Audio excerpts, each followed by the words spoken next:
Driver Subrahmanyam హత్య కేసులో MLC Anantha Babu కోర్టుకు చుక్కెదురైంది. హత్య కేసులో తన భార్య లక్ష్మీదుర్గ పేరును తొలగించవలసిందిగా కోరుతూ కోర్టులో పిటిషన్ దాఖలు చేశారు.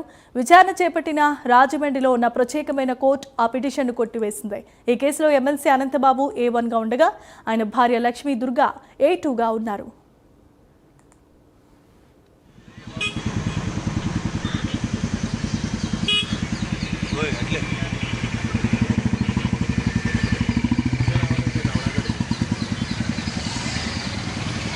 సీసీ ఫుటేజీలు కానీ కాల్ డేటా రికార్డు కానీ లేకుంటే మిగతా సాక్షులు చెప్పిన అంశాలు కానీ ఇవన్నీ కూడా సీసీ ఫుటేజీలతో సహా మొత్తం కూడా ఎక్స్పర్ట్స్ పంపడం, వీళ్ళు కూడా ఉన్నారని చెప్పేసి సిమిలర్ గా ఉన్నారని చెప్పేసి చెప్పడం, ఇవన్నీ సాక్ష్యాలు చూసిన తర్వాత పెద్దానికి వచ్చేసి అనంతబాబు గారి యొక్క భార్య లక్ష్మీదుర్గ గారిని కూడా రెండో ముద్దాయిగా పెడుతూ సప్లిమెంటరీ ఛార్జ్షీట్ వేశారు. దాంట్లో చాలా స్పష్టంగా చెప్పారు విచారణలో కూడా, ఈ యొక్క మృతుడిని నవభారత స్కూల్ దగ్గర నుంచి కారులో ఎక్కించుకొని వెళ్ళడం ముగ్గురు చూశారు వాళ్ళ ఫ్రెండ్స్. దాని తర్వాత అతి కొద్ది సమయంలోనే భార్య గారికి ఫోన్ చేయడం, ఇమీడియట్ గా ఆమె పైనుంచి కింద దిగడం, వాచ్మ్యాన్ కుమార్తెని కర్ర అడగడం, తర్వాత కర్ర లేదని చెప్తే బయటికి రావడం, అక్కడి నుంచి వెళ్ళిపోవడం జరిగింది. తర్వాత ఈమె కాల్ని కూడా లొకేషన్ పరిశీలిస్తే car location, cell phone location ఒకేసారి ఉంటే గుర్తించారు. వివి కుమార్ గెస్ట్ హౌస్ దగ్గర ముగ్గురు ఉన్నట్టుగా వీడియోలు దొరికినాయి.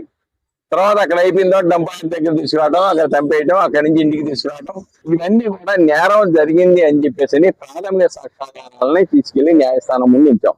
వాళ్ళు ఏమంటారంటే ఆమెని ఈ కేసు నుంచి తొలగించండి, ఆమె పాత్ర లేదు, భర్తతో వెళ్ళటం అనేది నేరమా కాబట్టి. అంతేకాకుండా సుప్రీంకోర్టులో వేసిన పిటిషన్ లో కూడా ఈమె పార్టీగా లేదు, సుప్రీంకోర్టులో పెండింగ్ ఉండగా ఇక్కడ SC కోర్టు, ట్రయల్ కోర్టు తదుపరి విచారణకు ఆదేశాలు ఇవ్వడం అనేది అది చెల్లుబాటు కాదు. కాబట్టి ఆమె మీద ఆధారాలు లేవు కాబట్టి ఈ కేసు నుంచి ఆమెను తొలగించమని చెప్పేసిన వాళ్ళం.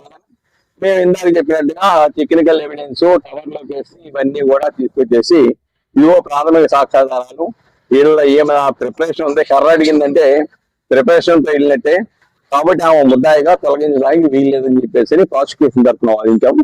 చివరికి న్యాయస్థానం ప్రాసిక్యూషన్ తరఫున వాదనలు నమ్మి వాళ్ళు వేసుకున్నటువంటి కేసు నుంచి తొలగించమని రెండో ముద్దాయిగా ఉన్నటువంటి అనంతబాబు గారి భార్య లక్ష్మీదుర్గ గారు వేసిన పిటిషన్ ఈ రోజు ప్రత్యేక కోర్టు న్యాయమూర్తి అయినటువంటి ప్రిన్సిపల్ జిల్లా జడ్జి గారు గంధం సునీత గారు డిస్మిస్ చేస్తూ ఆదేశాలు ఇచ్చారు. ఇంకా సుప్రీంకోర్టు ఆదేశాల ప్రకారం ఎందుకంటే November 30 లోపుగా కేసు విచారణ పూర్తి చేయమన్నారు. దాని ప్రకారం దానికి కావాల్సిన చర్యలు ప్రత్యేక న్యాయస్థానం న్యాయమూర్తి గారు తీసుకుంటారు.